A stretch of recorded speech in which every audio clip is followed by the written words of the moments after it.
Online തട്ടിപ്പ് കേസിൽ മുൻ KSU നേതാവ് അറസ്റ്റിൽ. രാഹുൽ മാങ്കൂട്ടത്തിന്റെ അടുത്ത അനുയായി ജിതിൻ ടി വർഗീസാണ് അറസ്റ്റിലായത്. OLX ഫേസ്ബുക്ക് മുഖേനയാണ് പ്രതി തട്ടിപ്പ് നടത്തിയത്. അടൂർ സ്വദേശി ജിതിൻ ടി വർഗീസാണ് ഓൺലൈൻ തട്ടിപ്പ് കേസിൽ അറസ്റ്റിലായിരിക്കുന്നത്.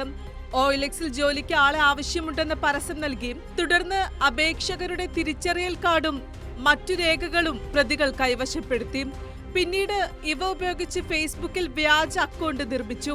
പിന്നാലെ ഫേസ്ബുക്കിൽ മെയിൽ എസ്കോർട്ടിന് ആവശ്യമുണ്ടെന്ന് പരസ്യം നൽകി. താൽപര്യം പ്രകടിപ്പിച്ചെത്തിയവരോട് ടെലിഗ്രാം മുഖേന ആശയവിനിമയം നടത്തി. ആളുകളിൽ നിന്നും ബോഡി ഇൻഷുറൻസ് എന്ന പേരിലും രജിസ്ട്രേഷൻ ഫീസ് എന്ന പേരിലും ആമസോൺ ഗിഫ്റ്റ് കാർഡുകൾ ചോദിച്ചു വാങ്ങി. പിന്നീട് ഇവ ഉപയോഗിച്ച് ജ്വല്ലറി കാർഡുകൾ സ്വന്തമാക്കി. ജ്വല്ലറി കാർഡുകൾ സ്വർണമാക്കി മാറ്റുകയും ചെയ്തു. നിലവിൽ കേസിൽ ജിതിൻ മാത്രമാണ് അറസ്റ്റിലായത്. ലഭിച്ച വിവരങ്ങളുടെ അടിസ്ഥാനത്തിൽ അടൂർ പോലീസ് സ്വമേധ എടുത്ത കേസിന്റെ അടിസ്ഥാനത്തിലാണ് നടപടി. കൂടുതൽ പ്രതികളുണ്ടെന്ന് FIRൽ പറയുന്നു.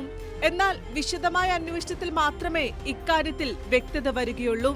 രാഹുൽ മാങ്കൂട്ടത്തിലിന്റെ അടുത്ത അനുയായിയാണ് ജിതിൻ ടി വർഗീസ്.